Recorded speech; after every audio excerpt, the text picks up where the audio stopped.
안녕하세요. 조은의 마음 약국의 조우입니다. 저는 31년 차 조울러이고 여러분들을 컨텐츠로 돕는 동료 지원 크리에이터입니다. 오늘 이렇게 귀한 분을 모셨습니다. 저희가 그 인터뷰를 안 한 지가 꽤 된 것 같거든요. 근데 저희 페이스북 친구시면서 제가 페이스북으로 이렇게 하시는 활동들을 접하면서 꼭 모시고 싶다 이렇게 생각을 했는데 인터뷰 요청을 드렸는데 기꺼이 흔쾌히 오시겠다고 하시겠다고 하셔가지고 너무 감사했습니다. 우리 코치님 자기소개 부탁드립니다. 네, 저는 정진 코치라고 합니다. 이제 라이프 코치로 이제 거의 20년 가까이 활동을 해왔고요. 사람들의 삶과 뭐 마음, 뭐 관계, 뭐 감정, 뭐 이런 것들을 더 즐겁고 더 행복하고 더 성장하도록 돕는 그런 코치로서의 일을 해나가고 있습니다. 그리고 이전에는 이제 제가 장신대를 나와서 신학교를 나오고 잠시 이제 목회를 하기도 했었습니다. 여러분 네. 반갑습니다. 네. 반갑습니다. 코치님께서 또 책을 쓰셨어요. 마음 돌봄이라는 책이죠. 이 책을 저도 구매해서 좀 앞부분을 이렇게 보긴 했는데 이 책에 대해서 간략하게 소개 좀 해주실 수 있을까요? 예, 사실 저는 뭐 코칭을 해왔다, 뭐 목회를 했다, 뭐 이런 여러 가지의 것들도 제가 해왔지만 사실 제가 한 것은 딱 하나, 그 마음을 연구했던 것 같습니다. 그래서 저는 제 마음이 좀 괴로웠습니다. 그러니까 저는 그 어떤 분들이 이제 마음이 좀 쉬운 분들도 계시잖아요. 즐겁고 네. 좀 이렇게 하면 되고. 근데 저는 그런 방법들이 잘 안 됐거든요. 제 마음은 고통스러웠고 제 마음은 뭐랄까요, 꼭 뭐랄까요, 그 땅속 깊숙이 절벽 밑에서 꼭 이렇게 한 걸음씩 기어 올라온 그런 느낌처럼 마음을 연구를 해왔던 것 같은데요. 네. 이렇게 좀 오랜 시간이 되다 보니까 생각보다 이제 주위에 이제 저처럼 마음으로 힘드신 분들이 많구나. 네네. 그래서 그렇다면은 내가 이렇게 평화를 얻어가는 방법들, 그다음에 내 마음들을 좀 나누면 좋겠다. 그냥 쉽게 저도 쉽게 안 되기 때문에 그런 것들을 같이 함께 공감하고 한 걸음씩 평화를 찾는 방법들을 만나가면 좋겠다. 뭐 네. 그런 마음으로 이 책을 쓰게 되었습니다. 네. 그 보통 마음 건강에 좀 문제가 생기면 상담사를 좀 찾아가거나 그럴 텐데 아니면 좀 더 심각하면 병원에 또 찾아가고 할 텐데 코치를 찾아간다 이런 생각은 많은 분들이 하시지 못할 것 같거든요. 그래서 상담사와 코치와 어떤 게 다른지 좀 설명해 주실 수 있을까요? 네. 그래서 일단은 저희가 전반적인 딱 그걸 말씀드리면은 저희가 아주 정신적으로 힘들다. 그럼 이제 정신과에 네. 가서 약을 드시고 상담도 받으시고요. 그러면서 동시에 이제 생각을 좀 전환할 수 있는 이제 상담을 좀 받는 경우가 있고, 좀 코치는 사실 일반적으로 네. 막 심각하게 아프기보다는 일반적으로 더 성장하고 싶고 더 발전하고 싶고 더 만족하고 싶고 네. 이런 대상에게 일반적으로 뭐 스포츠 코치가 선수에게, 국가대표 선수에게 코치가 붙는 것처럼 네. 그냥 일반적인 분에게 이제 코치가 붙어가지고 그런 감정, 그 다음에 삶의 전반적인 뭐 관계라든지 감정들을 코칭하는 그런 부분에 있습니다. 그래서 뭐 아픈 사람, 뭐 힘든 사람 뭐 일하기보다는 그냥 내가 더 성장하고 싶고 발전하고 싶고 더 행복하려는 사람들의 사실 주요 대상이 이제 코칭이라고 할 수 있겠습니다. 제가 알기로 상담 치료는 좀 과거에 더 포커스를 하고 또 코칭은 현재나 미래를 위한 그런 코칭이라고 알고 있거든요. 근데 그 마음적으로 힘든 그런 상황에 계신 분들이 코칭을 통해서 좀 좋아지거나 아니면은 성장한다거나 이렇게 될 수 있는 건가요? 이제 기본적으로 약간 코칭의 차이가 있다면 네. 코칭이 좀 더 실행을 좀 중요하게 여기는 것 같습니다. 그래서 코칭은 사실 좋았다 뭐 이렇게 네. 끝나진 않고요. 계속해서 한 걸음씩 실행하고 매주 그래서 아주 작지만 네. 실행 계획이 있기도 하고 그래서 본인이 원하는 목표를 세워서요. 근데 이게 이제 오히려 안 하는 것도 목표가 될 수도 있고 그래서 작은 실행을 통해서 이제 습관을 만들기도 하고 전반적으로 내 삶의 그런 실행을 바꿔나가는 습관을 바꿔나가는 부분들이 이제 코칭과 상담에 좀 더 차이도 있는 것 같고 아까 말씀하신 것처럼 좀 더 문제가 있어서 그러니까 전통적인 입장의 정의로는 이제 상담은 이제 문제가 있는데 전문가가 그것을 이제 질문하고 해결책을 통해서 이제 해결하는 것이고 네. 이제 코칭은 좀 더 이제 미래지향적으로 저희가 실행하고 발전할 수 있도록 뭐 돕는 그런 차이가 전통적인 정의는 그렇습니다. 제가 이런 코칭 쪽에 또 라이프 코치 이쪽에 관심이 많은 이유가 저도 이렇게 유튜브를 하면서 마음 건강이 어려우신 분들, 정신 건강이 어려우신 분들을 만나게 되잖아요. 또 부모님들의 이야기를 들으면 자녀를 좀 그런 코칭이나 아니면 도와줄 수 있냐 이런 말씀을 많이 하시거든요. 근데 제가 이런 코칭 쪽으로는 아는 게 많지 않다 보니까 직접 연결이 된다 하더라도 이게 조금 한계가 있다는 것을 경험하게 되거든요. 그리고 동료 지원과 교육을 받은 사람들 또 저희는 동료 지원 크리에이터라고 하는데 그 동료 지원 크리에이터들에게 정말 잘 맞는 직군은 뭘까 생각했을 때는 멘탈 헬스 코치 우리가 지금은 몸 건강을 위해서 피트니스 클럽에서 PT를 받듯이 정신건강 쪽에서도 마음 건강 쪽에서도 이런 PT가 필요하다라는 생각이 들어서 우리 당사자들이 이런 교육을 받아서 자신이 그런 어려움을 경험해 봤기 때문에 더 어려운 이들을 잘 도울 수 있을 거 아니에요. 그래서 그런 코칭을 잘 교육받아서 멘탈 헬스 코치가 되면 참 좋겠다라는 생각을 하게 됐거든요. 근데 그 가운데 이렇게 지금 뭐 18년 정도를 해오신 거잖아요. 이런 분을 이렇게 만나게 돼서 너무 감사하더라고요. 감사합니다. 예, 나중에 그 부모님들 모시고 이렇게 웹 세미나도 하면 참 좋겠다는 생각이 드는데 하나 또 선물을 주셨어요. 깨알 홍보 타임인데 이제 마인드 웨더 네네. 우리 마음의 날씨와 같은 그런 제목인데 요거에 대해서도 조금 설명해 주실 수 있을까요? 예. 이제 마인드 웨더라는 카드를 제가 김정 박사님이란 분하고 같이 만들게 되었는데요. 네. 이걸 만든 거는 저희가 마음하면 안 보이잖아요. 네. 애들은 마음 그럼 먹는 건가요? 뭐 이런. 그러니까 약간 좀 어려운 것 같습니다. 그래서 마음을 물어보면 좀 부담스러워하고 좀 경찰에 수사받는 것 같고 이렇게 해서 자꾸 피하고 그냥 즐거운 얘기하고 막 재밌는 얘기하고. 그러니까 다른 사람의 마음은 좀 잘 캐치하는데 나의 마음은 좀 이렇게 돌아보고 아니면은 나의 마음을 챙긴다 이런 거가 조금은 어려운 것 같아요. 그래서 이제 저희가 사실 뭐 행복은 다 내 마음에 달려 있잖아요. 네. 그런데 이제 그래서 이제 카드로 돌아오면 그래서 카드는 희노애락을 이제 예쁜 그림들을 이렇게 좀 담았습니다. 네. 보실 수 있도록. 크게 네 가지 예. 종류가 있는 건가요? 예, 희노애락을 다 우리가 함께 느끼는 것이 가장 행복이다. 인간은. 네네.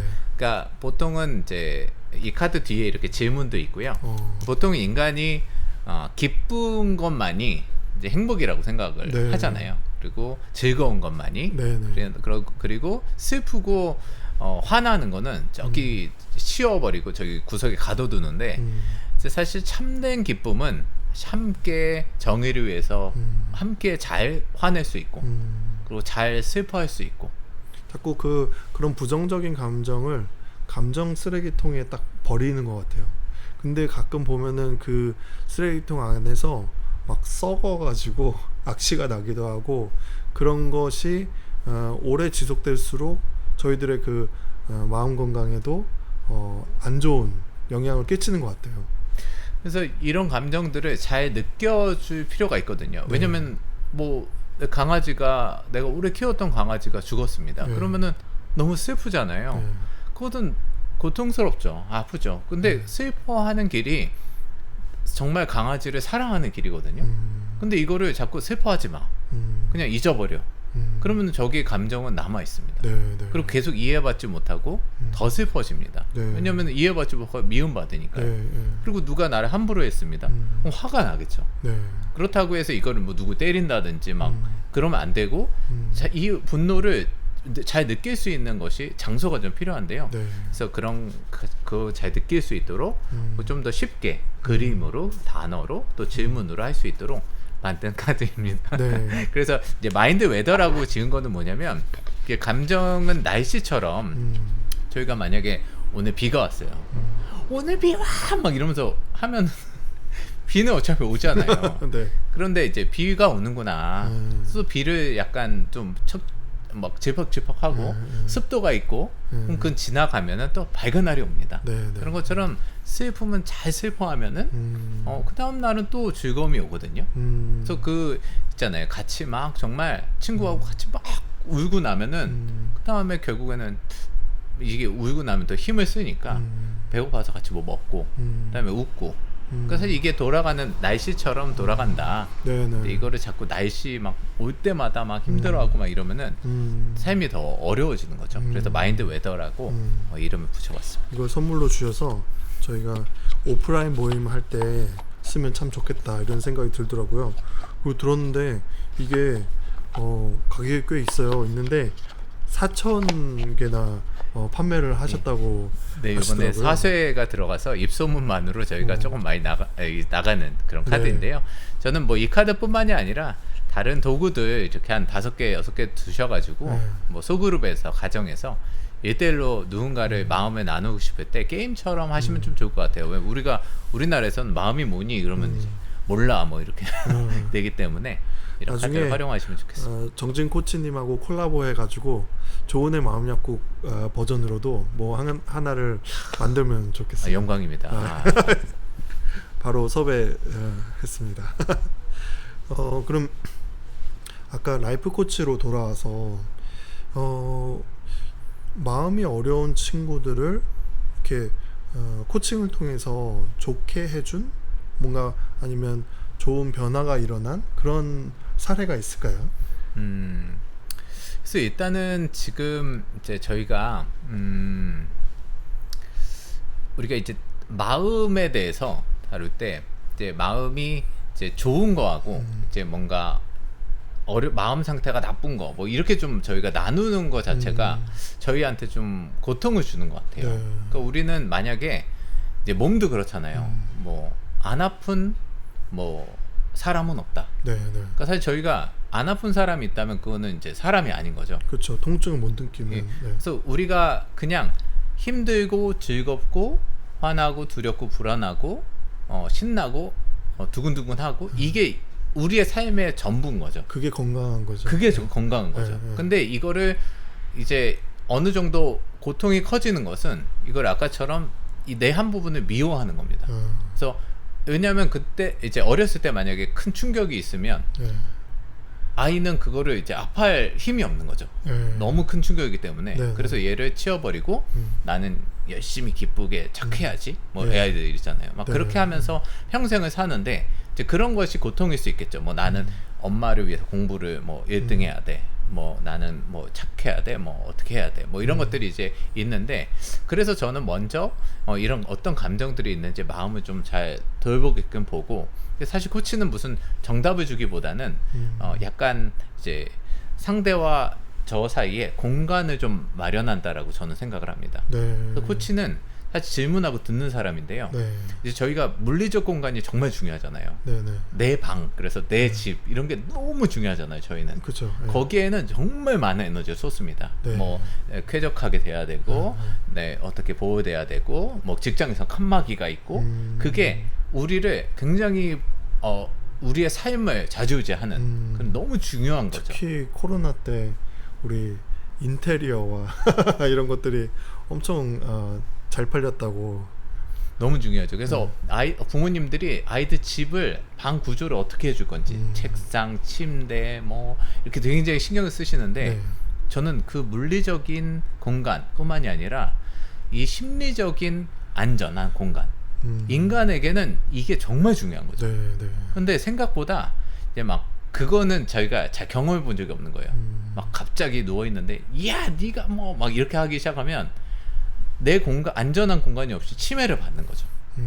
그러니까 우리가 몇 평의 아파트 막 이런 것만 생각을 하는데 이 마음의 집도 평수가 굉장히 넓어야지 좋다는 그런 생각이 드는 거예요. 지금 코치님 말씀을 들으니까. 그래서 이제 뭐 어떤 분은 넓은 집을 좋아하고 또 작은 집을 좋아하고 이제 선호에 다르겠지만 일단 좀 안전하고 네. 이 집은 갑자기 누가 쳐들어와서 막 함부로 하거나 네. 막 그러면은 안전하지가 않은 거죠. 네. 내가 그래서 네. 최소한 제가 하는 일은 이 공간 안에 초청을 해서 너 왜 그렇게 화났어? 그러면은 화가 났어요. 네. 그럼 제가 거기 들어가서 갑자기 그 공간 안에 침범해가지고 너 화내지 마. 니들 잘못했겠지. 뭐 돈 받고 너가 안 힘든 게 있어. 뭐 이러면은 이제 들어가는 거고요. 아 그랬구나 물어봐주고 잘 화낼 수 있도록. 근데 그것이 너한테 왜 그렇게 중요했어? 그것이 너한테 왜 그렇게 화가 나게 한 것 같아? 그걸 통해 또 뭘 원한 것 같아 그렇게? 그러면 이제 화를 잘 느끼고 자기 생각을 정리하고 아 그런 공간이 있으면 안전하다고 느끼는 거죠. 그래서 그래서 거기 침범하지 않고 잘 세이프하고 또 반대로 뭐가 그렇게 즐거워 너는?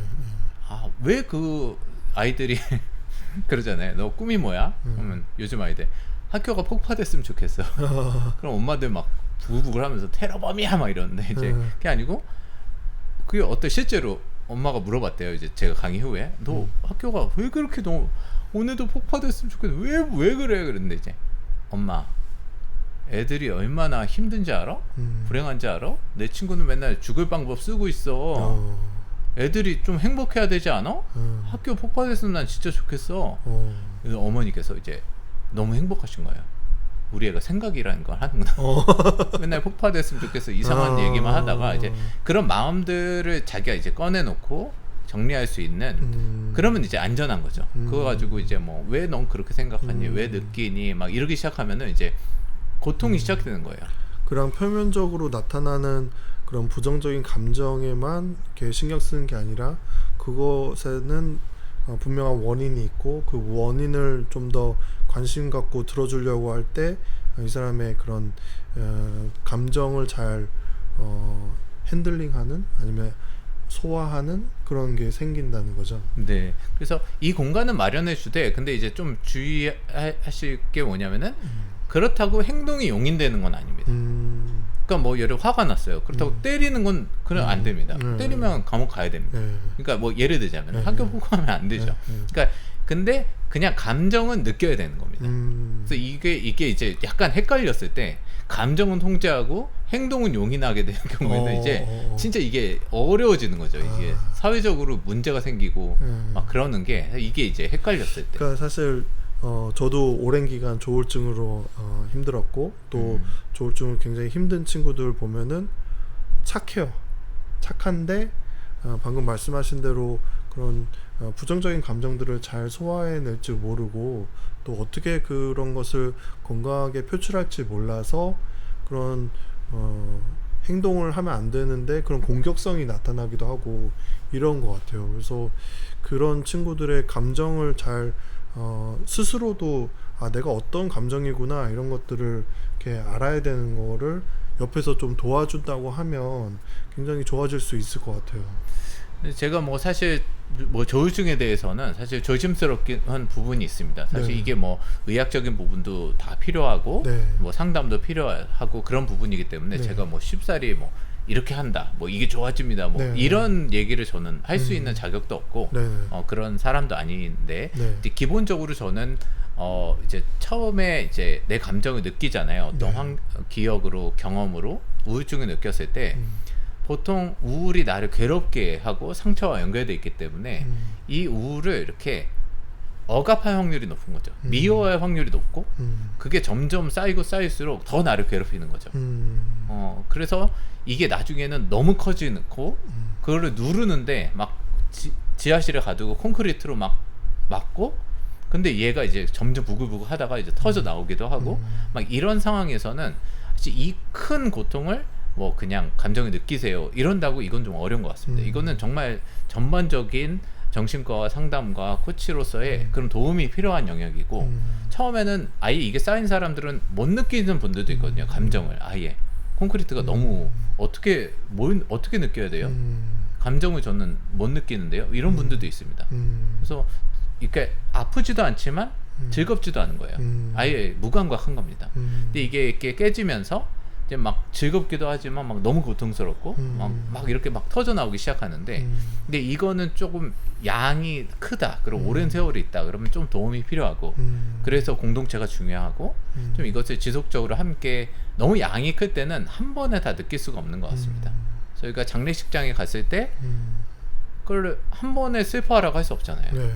그거는 평생 내 자녀를 잃은 그 슬픔을 그냥 저희는 같이 그때 울면은 같이 울고 그다음에 근데 그러다 보면은 이제 다 울 수가 없으니까 또 웃습니다. 장례식장에서 그냥 같이 농담도 하고 그다음에 또 그러다 보면 배고파지니까 네. 먹고 네.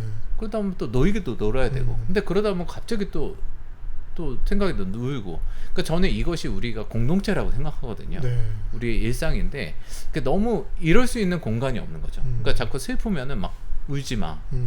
막 기뻐해 막. 그러니까 뭐 기뻐하라고는 안 하지만은 이제 그런 분위기가 사회적인 네. 또 이제는 정신 차려야지 뭐 네. 이런 식으로 감정을 다루게 되면 계속 결국에는 나는 이거는 이제 억압되는 방식으로 나중에 터져 나오게 되는 그렇게 되는 것 같습니다. 네.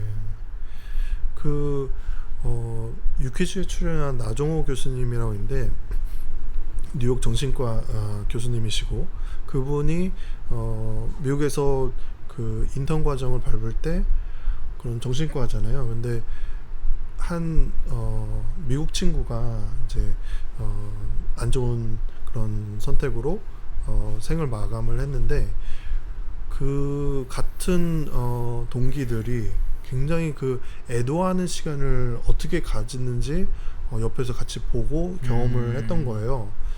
그 사람과 좋은 추억도 이야기하고 또 그 사람이 없어서 자신의 그런 슬픔도 이야기하고 이런 애도를 잘 하는 것도 굉장히 중요하다라는 생각이 드는 거죠.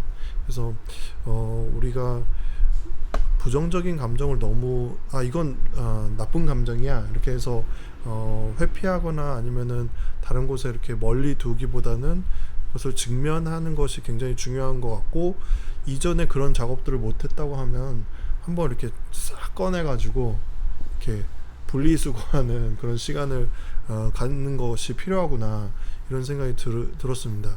제가 그 책을 다 읽지는 못했지만 앞에서 그런 진로를 고민하는 분들이나 아니면 내가 뭘 해야 될지 모르는 그런 분들을 말씀하시면서 내가 이렇게 좀 사람마다 자기 눈에 잘 띄는 그런 영역이 있다 이렇게 하셨는데 저는 보면 그 정신적으로 힘든 또 이런 조울증이나 이런 것이 눈에 잘 들어오거든요. 왜냐하면 제가 경험을 해봤고 제 동생도 경험을 해봤고 또 당사자들은 그 당사자들의 변화에 대해서 굉장히 민감하게 캐치를 하거든요. 제가 그냥 그 새 아이들 감기 잘 걸리잖아요. 어렸을 때는 저 소아과 갔다가 약국을 갔는데 그 약국이 부모님이 운영을 하는 데였고 한 여자 대학생이 이렇게 딱 들어오는 거예요. 근데 그 보자마자 이거는 정신적인 문제로 약을 먹어서 살이 찐 상태구나 이런 게 느껴졌어요.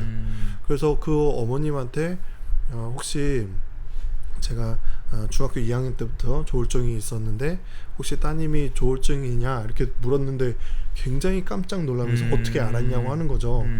그래서 제가 좀 너무 그러니까 짧게 이야기 듣고 너무 낙심하시지 마셔라. 그 어머님은 그 교수님께서 이 병은 이제 평생 가는 병이다. 그렇게 생각하는 게 좋다. 이렇게 말씀하셔서 그 안 좋은 상태가 평생 가는 걸로 생각을 하셨던 거예요. 근데 제가 아이들 데리고 소아과도 오고 또 저는 이제 말 안 하면 잘 모르는 그런 정도가 됐으니까 저를 보고 되게 희망을 가지시더라고요. 그래서 제가 조은의 마음 약국 시작하기 전이었는데 제가 어떻게 돌이켜 보면 동료 지원적인 활동을 했던 첫 그런 사례가 아닐까 싶은 거죠. 그리고 그런 조울증이나 우울증 이런 정신적으로 문제가 있는 친구들이 저의 눈에 띄고 또 그런 친구들을 도와야겠다고 생각을 했을 때 이게 나의 일이구나 좀 생각이 들고 또 저에 대해서 더 알아가게 되는 그런 것과 함께 그 사람들을 도우니까 자연스럽게 그런 전문성도 생기고 또 그렇더라고요. 그래서 그 코치님은 사실 라이프 코치 하면 뭐 기업 대상이나 아니면은 그런 그런 대표님들이나 이런 식으로 코치를 해서 그분들의 성공을 돕는다든가 이렇게 할 수 있는데 코치분들 중에서도 조금은 독특하게 마음 건강에 관심을 가지신 것 같거든요. 그러면 조금 그런 백그라운드가 있을 것 같아요. 네. 근데 이제 저는 이제 이 마음을 어떻게 이 고통을 다뤄야 되는지를 뭐 어렸을 때부터 계속 고민을 해왔던 것 같고요. 그러면서 제가 이제 어느 정도 저 자신을 받아들이게 된 거는 뭐냐면 이제 보통 우리가 이제 어떤 일명 상처, 뭐 아픔이 있지 않습니까? 네. 이제 그것을 이제 잘 없애서 그러니까 보통 저한테 찾아오는 분들이 이거 언제 괜찮아져요? 그러니까 언제 없어져요?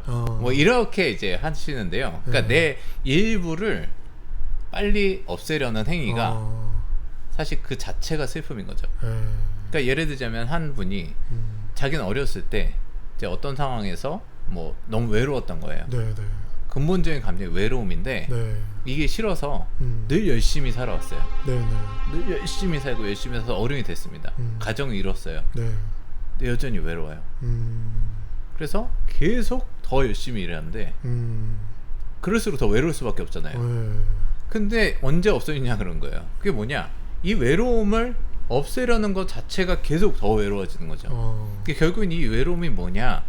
내 마음인데 이 내 마음과 만나서 이 결핍이 결국에는 내 외로움을 내가 안아주고 아까 말씀하신 것처럼 이제는 이 외로움을 느끼면서 이제 외로웠던 자들을 내가 어떤 방식으로든 후원을 하든지 내가 사역을 하든지 봉사활동을 하든지 도울 수밖에 없는 겁니다. 네. 이제는 이 결핍 자체가 사실은 나였던 거죠. 그래서 이제 뭔가 해결하고 없애는 게 아니라 이게 나의 비록 이전에는 싫어했던 흉터라고 여겼을지 모르겠지만 사실은 이 감정이 내 존재라는 핵심 감정일 수 있는 거죠.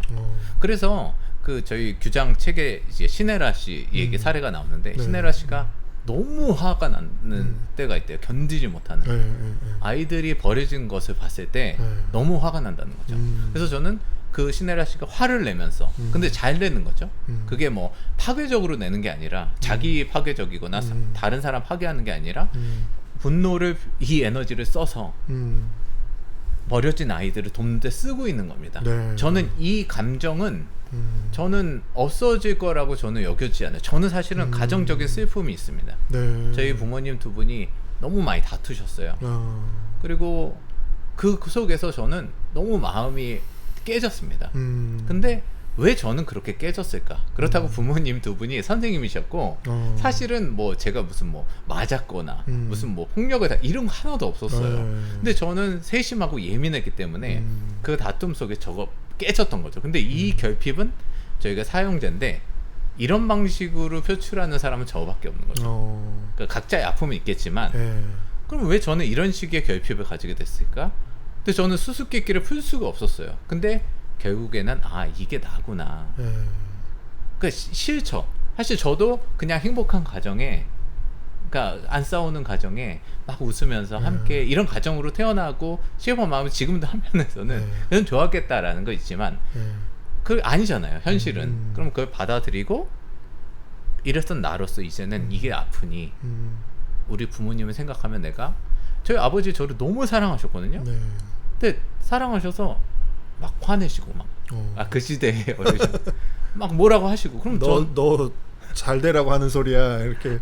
그러면은 너무 상처잖아요. 그럼 저는 너무 슬픈 게 뭐냐면 저는 늘 그때도 알았어요. 우리 아버지는 날 사랑하셨다. 근데 마음속 너무 상처거든요. 왜 그러냐? 그래서 제가 뭘 하느냐?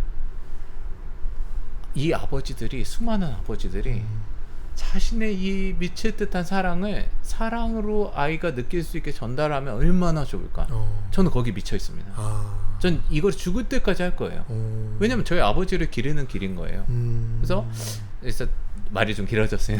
그래서 저는 이 슬픔을 없애는 게 아니라 잘 느끼고 용광로 같은 에너지로 써서 정말 내가 그것으로 살아간다면 그것은 제가 이것이 그냥 저인 거죠.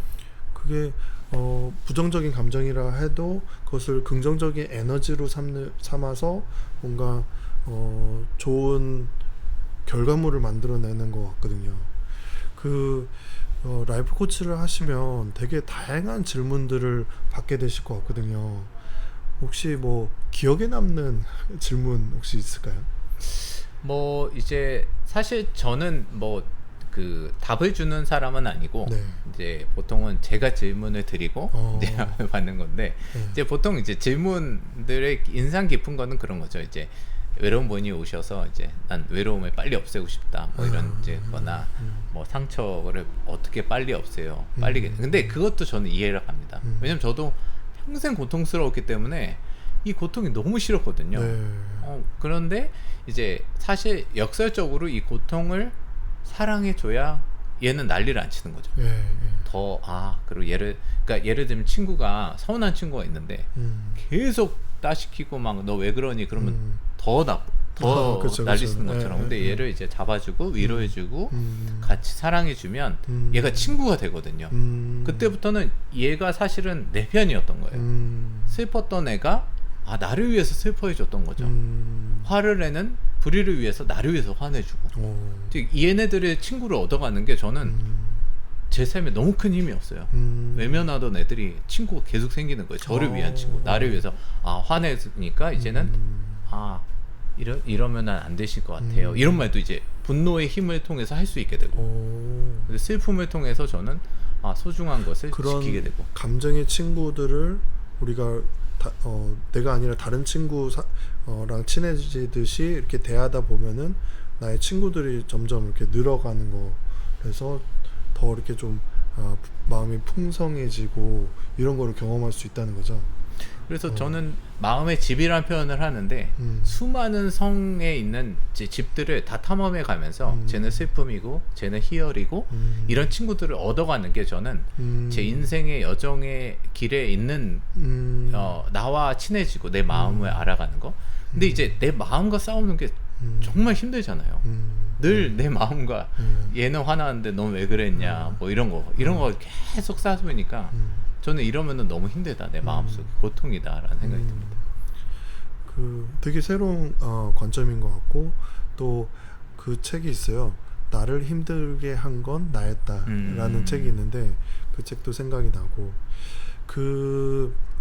우리가 보면은 조울러들이 보통 발병되는 게 청소년 때나 아니면은 청년기 때, 뭐 대학생일 때나 아니면 뭐 군대에서. 그래서 발병이 되고 나면 사실 증상 때문에도 힘들고 또 그 증상이 있는 가운데 또 학업을 유지하기가 굉장히 힘들거든요. 근데 사실 이런 정신질환이 노출이 됐다고 하는 거는 본인도 그렇고 이 부모님들도 기존의 삶의 방식으로 다시 살지 말고 좀 다른 방식으로 살 수 있도록 초대장을 받은 거와 비슷한데 근데 그거를 사실 잘 생각 못 하시는 것 같아요. 빨리 나아서 빨리 병들기 이전의 모습으로 돌아가서 빨리 동료나 동기들이 달리고 있는 그 레이스에 빨리 복귀시키는 거가 좀 부모님의 생각인데 조은의 마음약국을 오랫동안 해오면서 우리가 그런 레이스에 다시 복귀시키는 게 아니라 이 아이만을 위한 레이스를 찾아야 된다라는 생각이 드는 거예요. 그런 가운데 있는 부모님들에게 혹시 좀 해주실 조언이라든가 아니면은 경험이라든가 나눠주실 수 있을까요? 이제 제가 감히 뭐 사실 이런 상황들이 너무 다양하고 네, 또 네. 그런 고통들에 대해서 제가 무슨 뭐 그냥 말 한마디 두 마디로 뭐 그럴 수 없겠지만 네, 그냥 네, 이제 제 네. 의견을 네, 네. 참고적으로 말씀드리면 네. 이제 일단은 저는 사실 이 길을 전체적으로 뭐 내가 원했던 것들이 내가 바랬던 모습들이 부셔지지 않습니까? 네. 근데 그러니까 내가 갖고 있던 생각들, 신념들이 부셔집니다. 우리 아이는 이렇게 컸으면 좋겠고, 우리 아이는 이 나이 때는 이렇게 됐으면 좋겠고, 이런 모습들이 이제 부셔지게 되는데 사실 이럴 때도 애도의 시간을 좀 갖는 게 필요하더라고 보니까. 그러니까 많은 부모님들이 발병 이전의 모습으로 돌아가고 싶은 거예요. 근데 이 회복의 여정이 길어지면 길어질수록 되게 힘들어 하시더라고요. 그래서 그런 애도의 시간을 갖고 또 어떤 생각을 가지면 좋을까요? 사실 이제 이것을 이제 왜 이제 이게 애도가 어렵냐면 이 상황을 받아들이기가 너무 슬픈 겁니다. 네.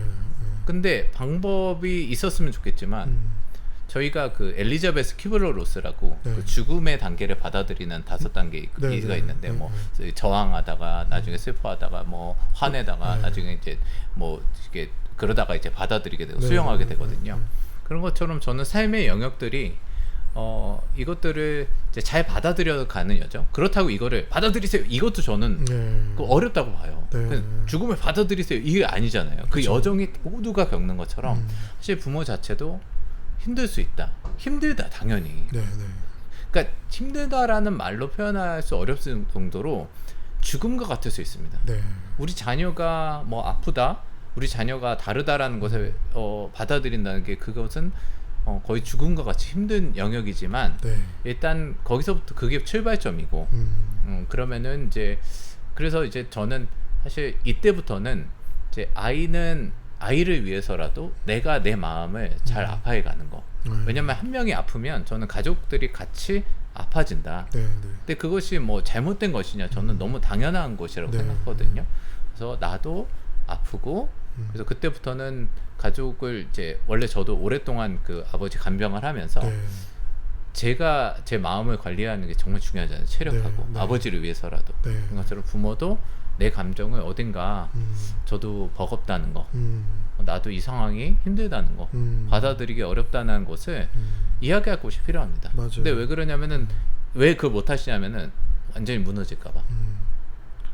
저희가 자조 모임을 그래서 하면은 그 부모님들의 그 표정 변화가 굉장히 느껴져요. 이렇게 모임하기 전과 모임한 이후에 얼굴 표정이 달라져서 오세요.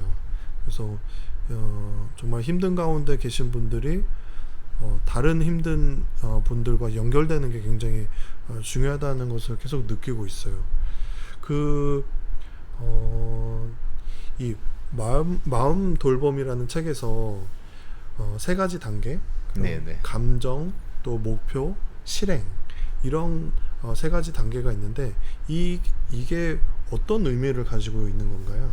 네, 이제 보통 저희가 좀 어떤 사람이 마음이 좀 힘들다, 뭐 예를 들자면 뭐 어렵다, 고통스럽다 이렇게 저희가 만나게 되잖아요. 네. 그냥 기분이 안 좋다부터 네, 시작해서 그러면 저희가 보통 말로 해결하려는 그런 그 습관이 있습니다. 네. 왜냐하면 예전에는 사실 정보 자체가 별로 없었기 때문에 사랑하면은 말을 해주던 시대가 있었습니다. 네, 네. 그냥 할아버지 담배 피지 이제 할아버지 옛날 얘기해 주세요. 그러면 뭐 100번째 얘기해줘도 재밌던 시절이 있는데 요즘은 정보 과잉이라고 합니다. 네. 너무 많아서 고통을 받고 있는데 그 사람한테 또 뭐 이렇게 하세요? 근데 이게 더 고통을 줄 수 있고 두 번째는 감정은 그 자체를 느껴야 해소가 됩니다. 그러니까 내가 부모를 잃어서 슬픈 사람한테 뭐 이젠 기뻐해. 이제 10년 됐으니까 괜찮아. 폭력이 되는 거예요. 네. 그러니까 여기서 말하고 방법, 생각은 감정하고는 안 맞습니다. 네. 이 영역이. 네. 이게 틀렸다는 얘기가 아닙니다. 그래서 감정을 잘 느끼게 해줘야 되는데 네. 저희가 만났을 때 뭐 예를 들면 이젠 슬퍼 뭐 감정을 가져오는데 보통은 저희가 보통 넌 이제 안 그래도 되잖아. 이거는 슬픈데 슬퍼하지 말라는 거예요. 네. 나를 미워하게 하는 행위여서 감정을 일단 잘 느껴야 됩니다. 안전하게. 네. 아, 뭐 그렇구나. 같이 울고 그게 공감이잖아요. 그래서 공동체가 같이 안아주고 밤새 울고 그냥 그 자체로 그냥 감정을 느껴서 좀 더 줄어들게끔 돕는 역할을, 왜냐면 너무 크기 때문에, 고통스럽기 때문에 그거를 같이 느끼게 해주고, 이게 이제 계속 어느 정도 하다 보면은 이제 감정이 좀 많이 줄어듭니다. 그러면은 그때는 이제 나름의 조금 평안을 가져야 그때부터 사람은 뭔가 하고 싶거든요. 네. 그러니까 보통 이제 감정을 가져오면 자꾸 뭐 줄넘기를 하세요, 뭐 달리기를 하세요 이런데 너무 힘들면은 그거 다 불가능하거든요. 생각이 네. 돌아가질 않습니다. 그래서 네. 감정을 먼저 느끼고 그 다음엔 목표. 근데 이 목표라는 게 뭔가 뭐 막 성공 막 이런 목표라기보다는 그냥 이렇게 좀 지루해지고 괜찮아지면 심심해지고 하면은 뭐 그래요, 뭐 기타라도 쳐볼까, 나 재밌었는데 그림이라도 그려볼까, 이렇게 그냥 하나씩 하다 보면은 심심함을 느끼는 게 딱 그 모멘트인 것 같아요. 그래서 고통을 줄여주는 게 사람한테 저는 되게 중요하다고 생각하고 그리고 나서는 이제 막 이렇게 마음껏 하고 싶은 것들이 생각나면 인간의 저는 가능성이라고 생각합니다. 네. 인간은 고통이 줄어들고 심심하고 계속 그 보통 사람들, 제가 같이 코칭 찾아오신 분들 한 달만 진짜 자기는 한 달 다 계속 영원히 쉬고 싶대요. 근데 한 달만 쉬고 나면 진짜 못 견딥니다. 네, 나 맞아요. 뭐라도 하겠다 그러고 막 히브리어 책 공부하고 있고 막 그러고 나서는 이제 그 다음부터는 이제 실행, 그러니까 습관이 안 돼 있거든요. 뭐 체중 조절해서 나 진짜 멋지고 되고 싶어요. 근데 이제 그때부터 습관이거든요. 그러면 이제 작은 목표부터 실행할 수 있도록 제가 확인해드리고 다시 실패하면 좀 이 목표 조정해서 좀 더 방향을 맞추고 뭐 이런 게 이제 보통 한 6개월에서 1년 정도 이제 쭉 가신다고 보면 되는데 같이 다 돌아가죠. 감정은 이제 처음에 이제 같이 느낄 수 있도록, 무조건 감정을 안 느끼고서는 뭐 아무것도 안 된다고 저는 봅니다. 근데 자꾸 감정에 대할 때 방법을 얘기하는데 그러면 난 또 이래, 난 역시 안 돼. 그 약간 그 제가 그 조울러 분들을 만나면서, 제가 다 만난 건 아니고 제가 만났던 분들로 생각하면은 조 때는 걱정이 없어요.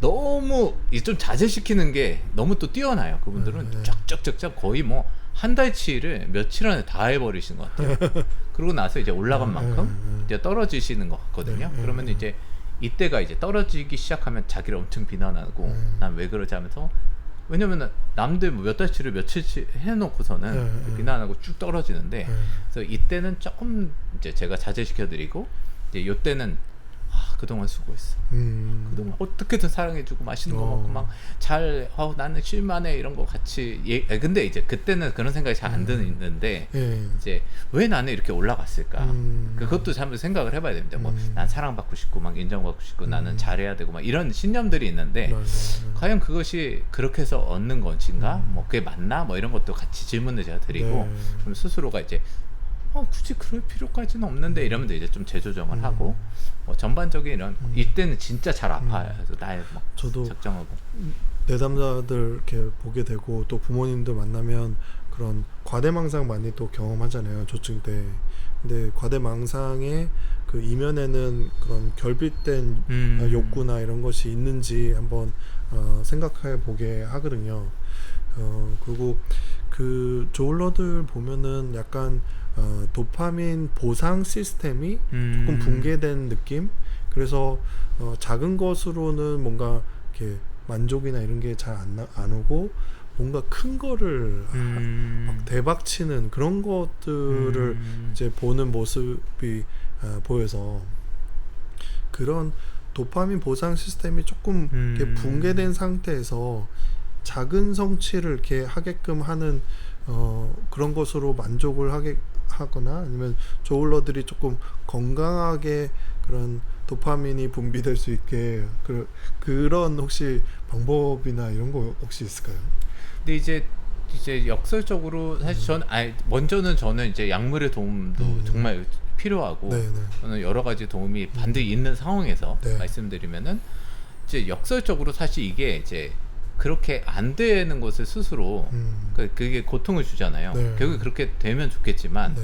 스스로가 부셔지잖아요. 예. 근데 사실 요때 저는 가능성이 있다고 생각하거든요. 왜냐하면 무한히 될 것 같이 달려가는 상황에서는 사실 뭐 그거를 말릴 수 있는 것은 없는 것 같은데 네. 이제 체력적으로 안 되는구나.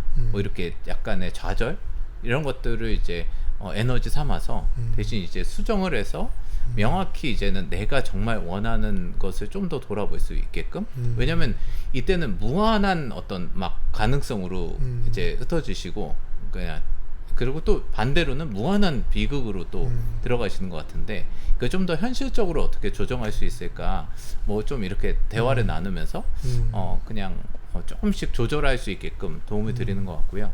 그리고 생각보다 그래서 저는 올라갔을 때를 너무 좋아하시고 내려갈 때 싫어하시지만 전 내려갔을 때 얘네들이 진실을 얘기해 주는 거죠.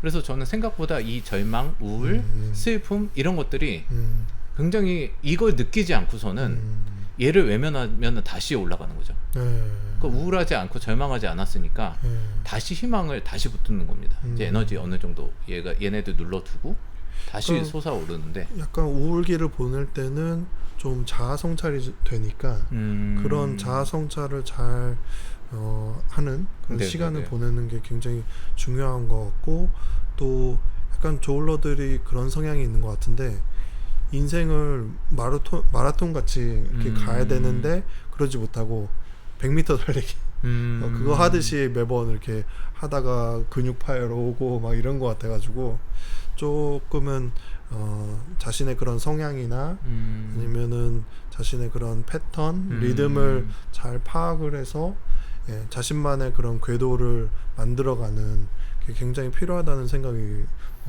들더라고요. 그러니까 보통은 이제 좀 저희가 이 세상이 빨리 되길 원하잖아요. 그래서 저 사람 빨리 된 것 같은데 네. 근데 사실 빨리 되는 건 없잖아요. 맞아요, 그러니까 맞아요. 내 속도가 있고 예, 예.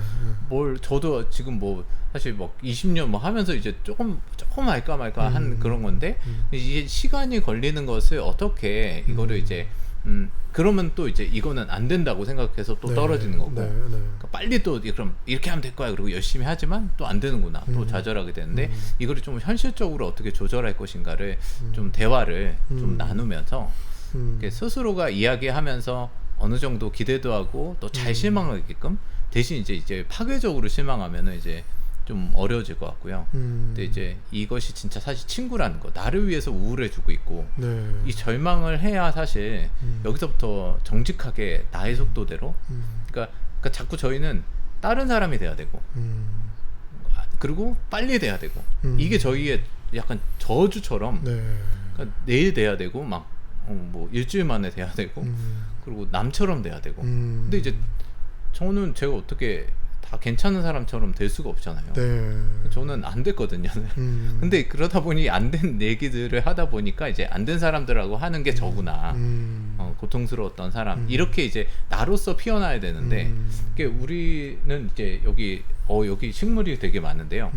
그러니까 약간 식물을 막 잡아 뽑는 방식으로 저희는 빨리 안 자라면은 막 그리고 막 덮어두고 근데 사실 저는 인간이 그냥 내 존재대로 잘 놔두면 잘 심겨지면 저는 그냥 잘한다고 보거든요.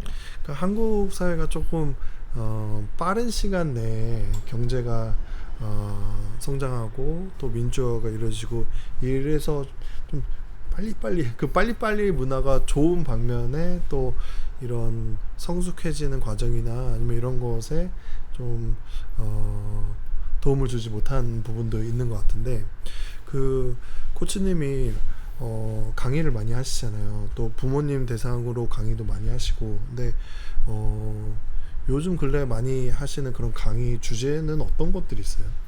요즘에는 이제 저는 기본적으로는 사실 내용은 동일한데 네. 공간을 만들고 어떻게 안전한 공간을 만들 것인가 공동체라면은 어떻게 공동체로서 안전한 공간을 만들어서 질문하고 들을 것인가 그러면은 이제 그 안에서 많은 역동들이 일어나거든요. 네. 그러면은 그 마음을 어떻게 들을 것인가, 음. 경청하고 질문할 것인가. 네. 저는 이거는 하나로 그냥 통한다고 저는 보는데, 네. 이제 요즘에는 이 책도 이제 마음 돌봄이라는 거, 내 마음을 어떻게 공간을 내 스스로 마련해주고, 또 이 동일하게 상대를 마련해 줄 것인가. 저도 부모들을 했을 때 사실 동일합니다. 부모가 자기 마음을 잘 사랑해주면, 공간을 만들면, 그래야지 이제 그러니까 저는 경청이 내 마음의 공간에 상대를 초청하는 행위인데 내 공간이 없는 거예요. 그럼 다른 사람은 어떻게 돌보겠어요? 지금 이렇게 이야기 들으면서 약간 우리가 경주마처럼 달리지 않았나 그런 생각이 들어요. 네.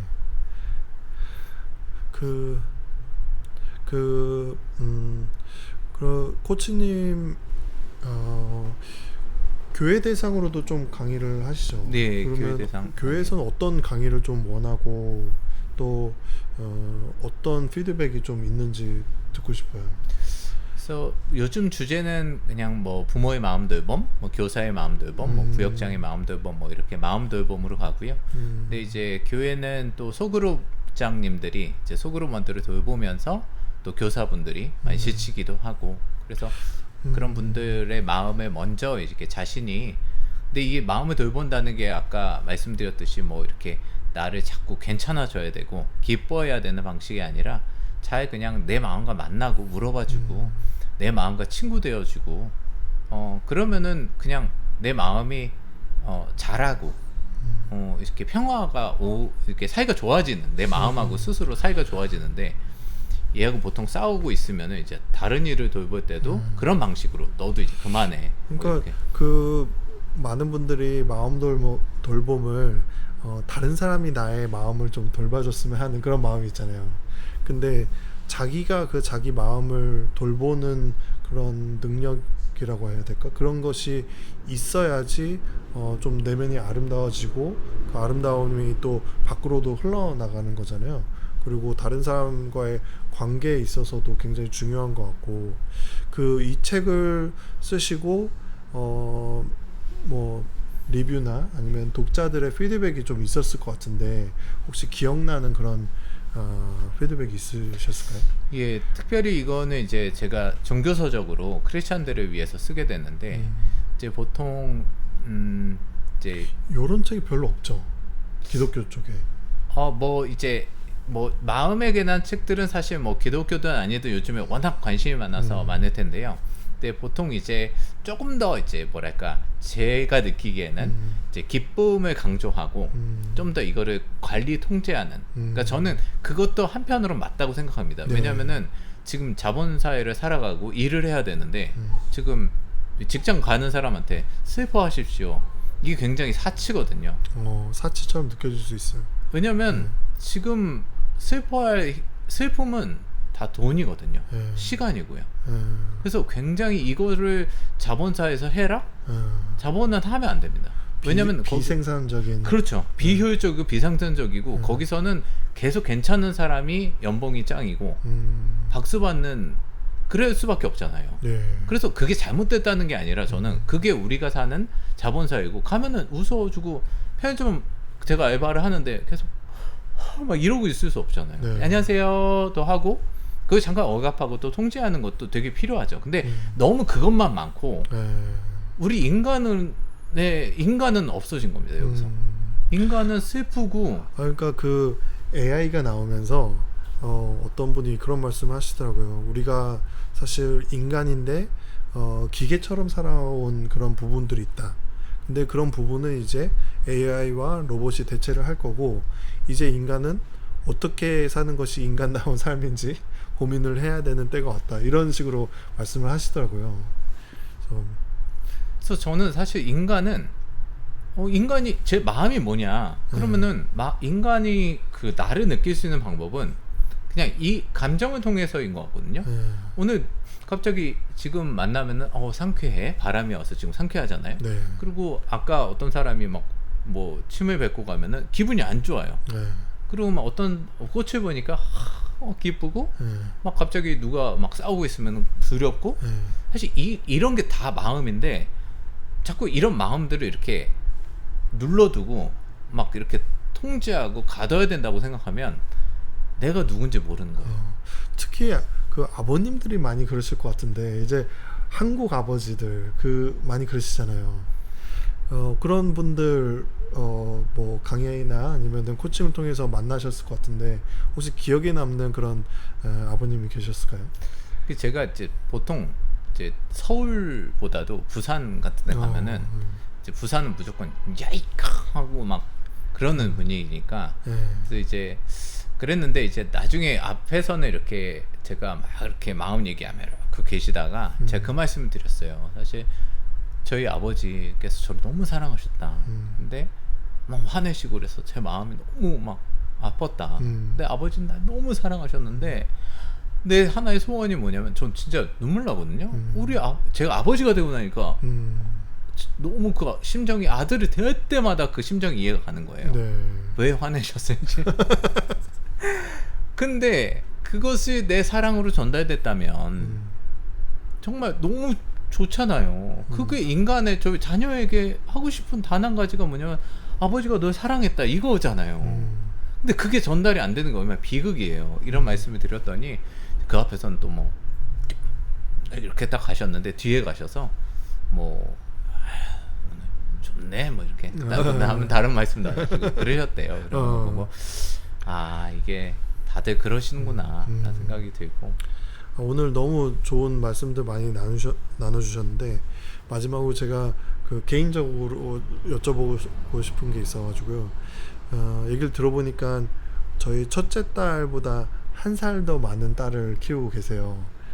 지금 요 나이대가 사춘기 때잖아요. 네네. 그 라이프 코치로서 이게 사실 밖에서 코칭이 잘 먹힐 수 있는데 자녀에게는 좀 그게 안 될 수도 있고 저도 그러거든요. 그런데 이 딸 사춘기를 이제 통과하는 딸에게 어떻게 대하시는지 어떤 아빠로서 어떻게 코치를 하시는지 그거를 좀 알고 싶어요. 그래서 이제 이게 저는 개인적으로 이제 저는 좋은 아빠가 되고 싶었거든요. 왜냐면은 나처럼은 그 나의 아픔은 우리 자녀에게 줄 수 없어. 네. 그런데 좋은 아빠가 된다는 거, 그 노력 자체가 이제 반대로 빛을 쏘는 즉시 그림자가 생기는 거죠. 늘 노력하고 이벤트를 해야 되고 보통 한국 남자들이 그렇잖아요. 뭔가 대단한 거 사줘야 되고. 근데 어쩌면은 이제 제가 갈수록 깨닫게 되는 게 그러니까 저 노력하는 겁니다. 어쩌면 우리 아이가 바라는 것은 그냥 아까 말씀하셨듯이 일상에 그냥 우리 아빠하고 그냥 손잡고 있는 거, 그냥 같이 걷는 거. 사실 대단한 게 아니라 막 노력하고 잘하려고 할수록 애를 쓰게 되잖아요. 그럼 걱정하게 되고 자꾸 화나게 되고 그냥 사실은 제가 사실 뭘 바랬을까? 우리 아버지에게 뭘 바랬을까? 근데 아버지께서 돌아가시기 전날에 아버지께서 이제 죽음을 받아들이셨어요. 그러면서 제가 처음 아버지에게 본 눈빛이 있어요. 그냥 저를 사랑하는 눈빛. 그 눈빛 제가 너무 솔직히 당황했어요. 처음에는 이런 눈빛 처음 봤거든요. 근데 그게 제 마음 안에 내가 바랬던 거는 그냥 우리 아빠가 사랑의 눈빛으로 이렇게 바라봐주고 그냥 같이 먹고 일상을 사는 건데 아버지도 애쓰셨던 거죠. 더 좋은 아버지가 되려고. 그래서 저도 생각하는 거는 그냥 어떻게든 일상을 그냥 이벤트식도 하지만 제가 이벤트 남자인데 이벤트도 하지만 이제 어떻게 하면 좀 일상이 그냥 뭐 요즘 같으면 아이들이 이제 공부하고 있으면은 저 옆에서 그냥 책 보고 있고 그냥 농담도 하고 아이고 뭐 하고 장난치고 발로 차고 뭐 이러면서 이제 그냥 그런 일상을 어떻게 함께 할 것인가가 저의 요즘의 과제인 것 같습니다. 그래서 부모님들이 이제 막 아버지들이 특히 이제 제가 아버지 그룹에 가면은 나처럼만 그러니까 내가 당한 것처럼 우리 아버지처럼 안 하겠다 그래가지고 너무 잘하려고 하세요. 그리고 나중에 너무 화가 나는 거예요. 이렇게 잘해주는데 말도 안 듣고 그래서 빵 터져요. 예. 근데 그때 한 눈빛과 말투가 아이의 마음을 찢는 거죠. 예. 그래서 이게 이제 그게 아니다. 그래서 그냥 안 되는 거는 안 돼. 안 돼. 이거는 서운하겠지만 안 돼. 뭐 이렇게 이제 그 너무 화내도 안 되고 그냥 그것도 해주고 안 돼도 해주고 또 같이 놀아도 주고 네. 이런 이제 선을 긋는 놀이가 됐으면 좋겠다. 근데 놀이는 규칙이 필요하고 또 그런 생각을 해서 그렇게 노력하고 있는 것 같아요. 제가 또 코칭 받아야 될 그런 게 있다면 방송 끝나고 나중에 영광입니다. 저는 개인적으로 정말 한국 사회에 정말 큰 일을 하시는 분이라고 생각하고 정말 이 사회를 바꾸고 계신, 한국을 바꾸고 계신 정말 놀라운 분이라고 생각하고 여기 오게 되었습니다. 진심으로. 아직은 그렇게까지는 아니고 좀 그렇게 되고 싶긴 합니다. 오늘 너무 좋은 말씀들을 해주시고 저희가 이런 느끼는 다양한 감정들에 대해서 특히 부정적인 감정들을 굉장히 다른 곳으로 밀어내려고 하는데 그것을 같이 보내주고 직면하고 그냥 날씨가 변하는 것 같이 자연스럽게 대해주고 또 나의 감정이지만 다른 친구라고 생각해서 그 친구와 친해지고 한 명 한 명 더 그런 친구들이 늘어가면 나의 삶이 더 풍요로워지고 우리가 그런 고속도 빠른 속도로 이제 성장하는 그런 한국 사회 속에서 사실 다른 사람이 나를 어떻게 바라보는지에 대해서 많이 신경 쓰고 살았는데 내면을 어떻게 돌봐야 되는지 이런 것들을 말씀해 주셔서 너무 감사하고 마지막으로 또 아버지는 어떤 존재여야지 좋은가 우리 조울러 자녀들을 키우는 부모님들이 사실 자녀의 그런 문제를 빨리 이렇게 해결해 주고 싶은 그럴 수 있는데 이 친구의 그런 아픈 시간들을 같이 옆에서 이렇게 동행해 주고 또 그런 동반자처럼 계셔주면 분명 이렇게 나에게 그런 나를 지지해주는 한 명만 있어도 이런 어려움들을 잘 통과해낼 수 있는 그런 거라서 오늘 정말 해주신 말씀들이 너무 감사했고 또 여기까지 와주셔서 너무 감사하고 또 다음에 저희가 또 다른 것들을 같이 콜라보나 아니면 부탁을 드릴 수 있을 것 같아서 너무 감사한 시간이었습니다. 마지막으로 저희 구독자분들에게 이렇게 해주실 말씀이 있다면. 네, 제가 감히 뭐 정말 이거를 보시는 그 조울러 분들과 또 부모님들의 고통을 제가 뭐 다 공감하고 이해할 수 없을 것 같습니다. 저희가 다만 이제 상처 입은 치유자 뭐 이런 말이 있듯이 네. 저는 다른 길은 없다라고 생각합니다.